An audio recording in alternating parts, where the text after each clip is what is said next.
الكُبيبة وجمالها، شايفين الكمية دي كلّها معمولة بحوالي صدرين فراخ، عملت بحوالي 40 حبّة غير اللي أنا شِلتهم في الفريزر، فعلًا شكلها جميل وسهل، هنتعلّم فيها كل حاجة من أول القشرة لحد ما نحمّرها ونفرّزها لرمضان إن شاء الله، هتطلع طعم وشكل يشرّف، كمان هاعملها لكم اقتصادية جدًا من غير يعني مش هنحط لحمة في الغلاف اللي برّه، كمان هنعملها بإيدينا مش هنستخدم لا مفرمة ولا كَبّة ولا أي حاجة، وهتطلع مقرمشة وتجنن. شايفين شكلها عامل ازاي؟ حقيقي تجنن، جميلة وبسيطة جدا.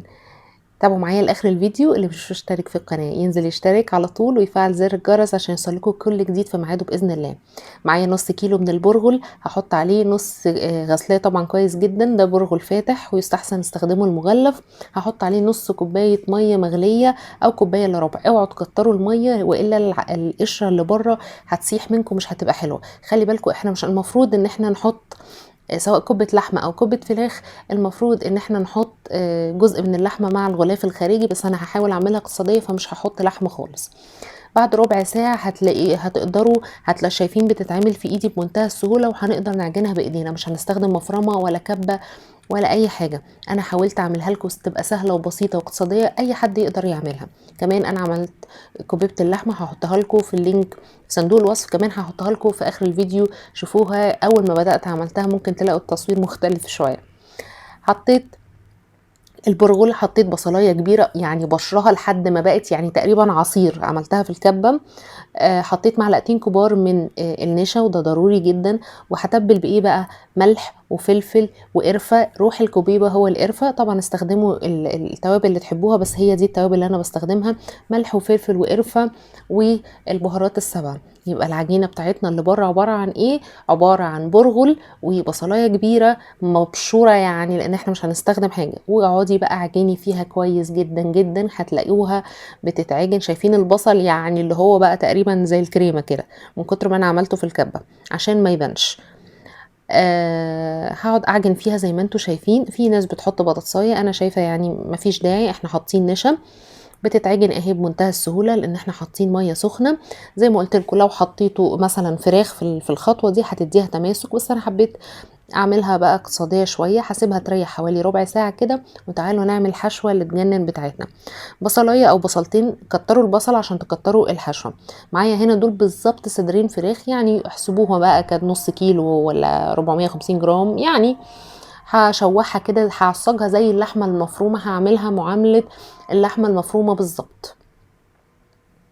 هحط بقى التوابل وده مهم جدا. هحط سماق معلقه كبيره من السماق، بتليق جدا مع الفراخ ومع حشوه كبه الفراخ. حطيت سماق، حطيت بهارات سبع، حطيت قرفه، حطيت ملح، حطيت فلفل.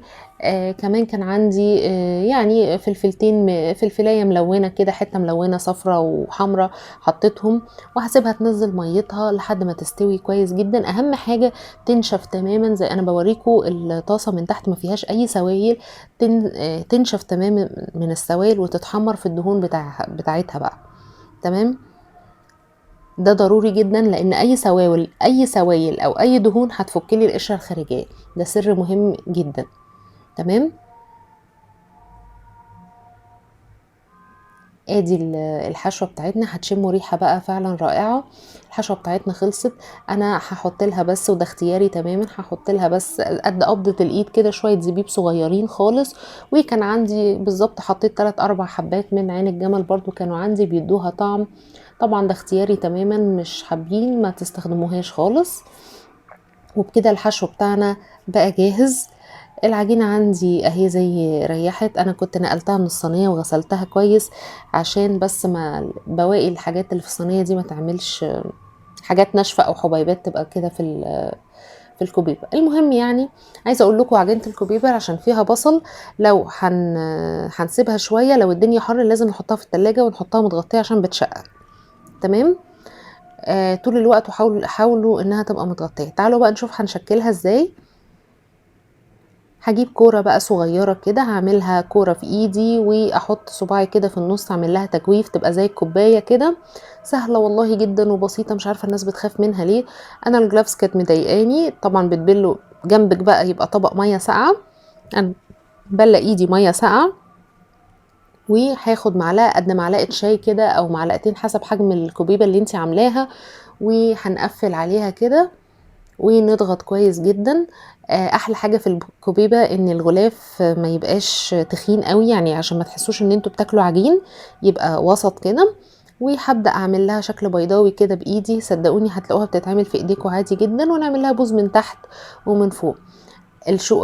أي شقوق بتلاقوها في الكوبيبة كده وأنتم بتعملوها، هتبلي إيدِك بالمَيّة وتملّسي على الشق ده، هتلاقيه بيختفي في ثواني زي ما أنتم شايفين كده. شايفين بقى شكلها حلو إزاي؟ شكلها قمر وسهلة وبسيطة جدًا. شايفين؟ هناخد واحدة تانية ونعملها، وأدي دي خلاص كده كانت صور، هاوريكم واحدة كمان هتبان دلوقتي. أي شقوق في ثواني هتلاقوهم مخلصينها يعني، والكمية دي عملت لي كمية والله كويسة جدًا. الكمية اللي أنتم شفتوها كمان كنت شِلت شوية في الفريزر.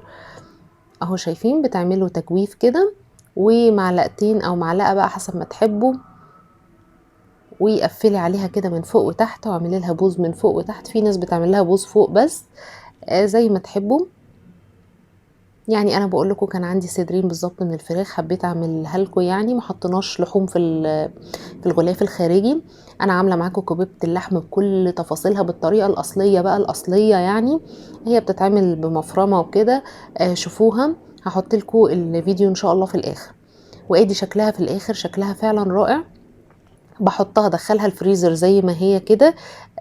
شايفين جمالها ومتماسكة وعاملة إزاي.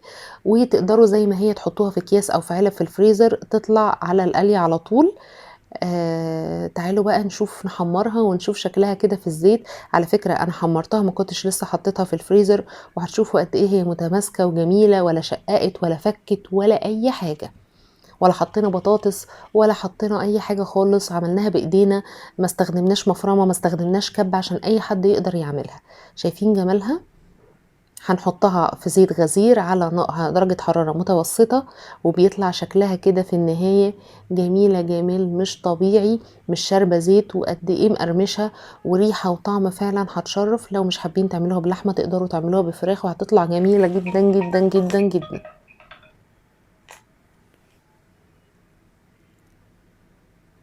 شايفين بقى كانت طالعة سخنة جدًا، شايفين الغلاف الخارجي من برّه وسط كده مش تخين وتحسّوا إن أنتم بتاكلوا عجينة.